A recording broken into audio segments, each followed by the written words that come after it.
News coming out of Gaza is horrific and absolutely unacceptable. International humanitarian and international law needs to be respected in this and in all cases. There are rules around wars, and it's not acceptable to hit us.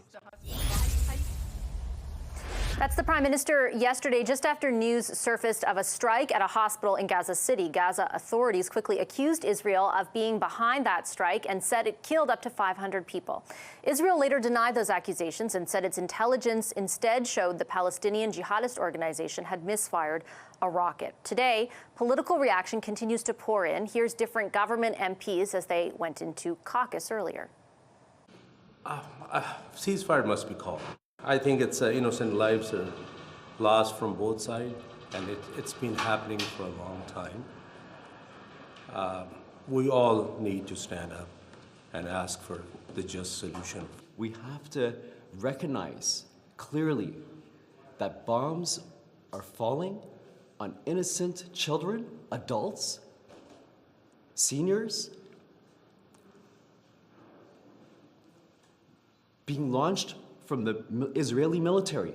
The issue is that Hamas is still harboring hostages that it took from Israel during the attack. That's one issue. The second is Israel has a right to defend itself, and in part of that defense, it means helping deal with the structure of the current Hamas regime.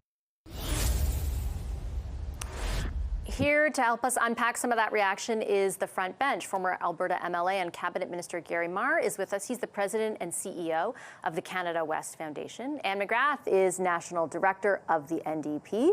Elliot Hughes is a senior strategist with Summa Strategies, and Rachel Aiello is a senior parliamentary correspondent with CTV National News and online news as well. Hi, everybody. Good to see you. Thanks so much for making the time. Elliot, I'll start with you because we had convened yesterday just following those comments from the Prime Minister. We have talked over the last week about how the intensification of the war would likely kind of dilute the resolve with which various politicians were talking about their positions on this. Do you think that those clips today are kind of evidence of that? Yeah, I do. I mean, I think they're reflective of what is a very complicated situation on the ground in Gaza and in the broader Middle East, frankly. The information that trickled out yesterday after that, what is a horrific and unfortunate incident at the hospital, I think at first caught a lot of people off guard, and we saw the Prime Minister react.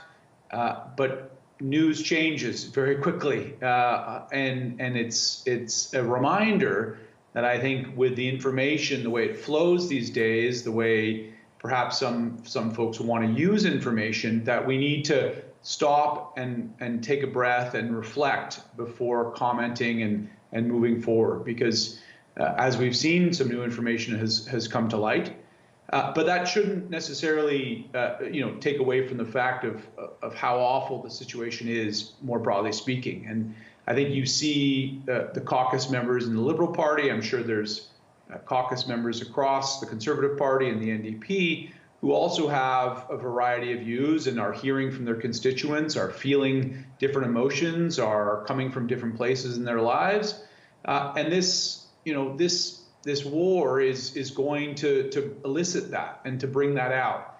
And I think it's very important on an incumbent, really, on folks like MPs in Canada to take a beat, to reflect, and to not inflame the situation anymore, because we need to try and do our best to tamp things down in what is already a very difficult situation, and let's not sort of add any fuel to the fire, so to speak, here in Canada. The main sort of point I see, Gary, sort of punctuating a difference in position is around whether or not, and you heard this in the clips a little bit, whether or not there should be a call for a ceasefire. I think the NDP is more united behind that call. The Liberals have very differing views, and the Conservatives fall on the other side, where they are not in any way calling for a ceasefire and assert Israel's right to defend itself. Do you think that that's accurate? That seems to be the main point of divergence? Well, let me say this. First of all, I agree that, as Elliot said, this is a very complex issue, and we need to be careful about how we step forward. And note that the individual that were speaking in the comments that we saw represent not necessarily the views of the leaders or their parties, but perhaps their individual views. And I think I completely understand everybody's response to this. And everybody can agree that what's happened is a horrific thing, and we should be taking every effort to try and make it stop. In my view, President Biden has taken that view. He has indicated that Israel has a right to defend itself, while at the same time is working with partners in the area to allow humanitarian efforts to go into Gaza from Egypt, not from Israel, as the Lieutenant Colonel was saying earlier in the show.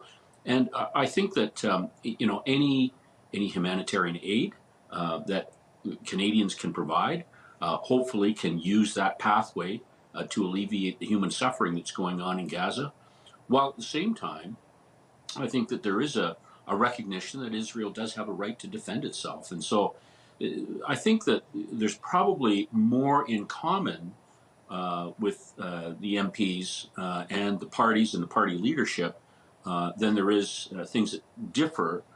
We all recognize the horrific nature of what's gone on. We may have differences as to how to solve it, but I think President Biden has really provided some leadership in this area, and that Canada, really should be supporting the efforts that are being made on that front.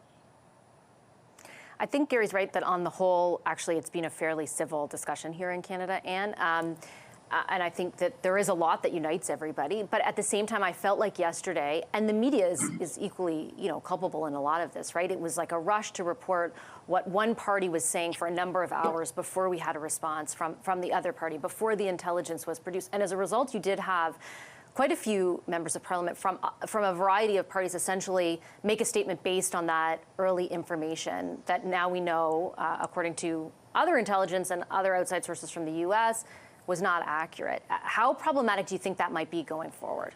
Well, I think it'll be incredibly problematic. There's that old saying that the first casualty of war is the truth.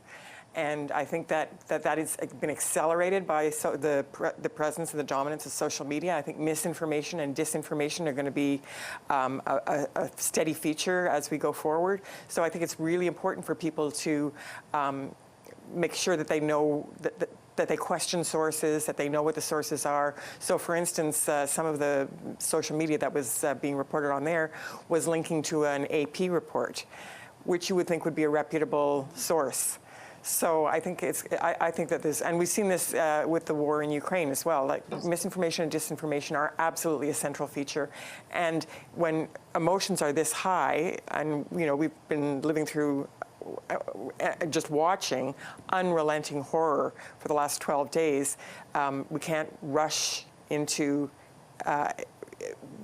really firm statements on things without knowing exactly what's going on. And we're not there, so we don't know. But what we do know is that there are Canadians here who have very strong ties to Israel, to Gaza, to the West Bank, to the whole region, and many of them have families there and are very, very affected by it. So, I mean, we just came out of our convention in Hamilton.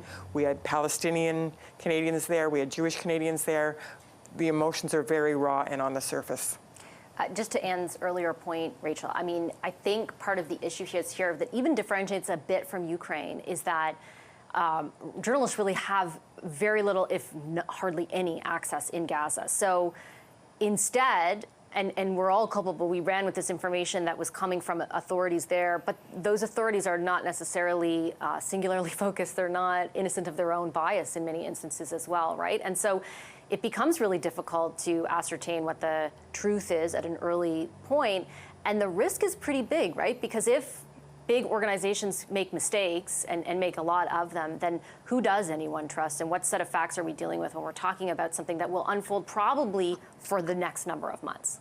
Absolutely. And I think in yesterday's example, the Prime Minister was asked specifically about whether it was an Israeli airstrike. But in his response, he was pretty broad and not placing blame. He just decried it, talking about the news reports coming out. So we do, as journalists, have to kind of listen to what our leaders here are saying and trusting that what they're seeing and what intelligence they have is informing their opinions or their perspectives. And so I think two things on this going forward, Vassy. It's going to be The Prime Minister yesterday got the closest to the line of this question that the UN has raised over whether or not international humanitarian law is being infringed upon. And they're not really going there, I should say. When No, we ask the we've ministers, asked repeatedly. they're not answering, yeah.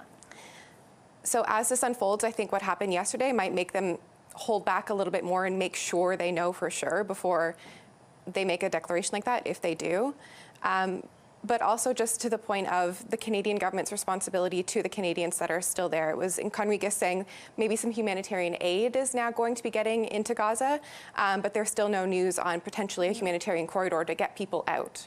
So that's going to increase pressure on the Canadian government to see how further they can assist beyond what we've seen of these continuous airlifts out of Israel. Yeah, and you have to think the possibility of that is not incredibly high when it took a visit from the President of the United States to secure even some access for aid, and we can't really even quantify how much aid we'll be getting in. In any event, I do have to leave our discussion there. I appreciate it so much. Anne McGrath, Rachel Aiello, Elliot Hughes, and Gary Marr.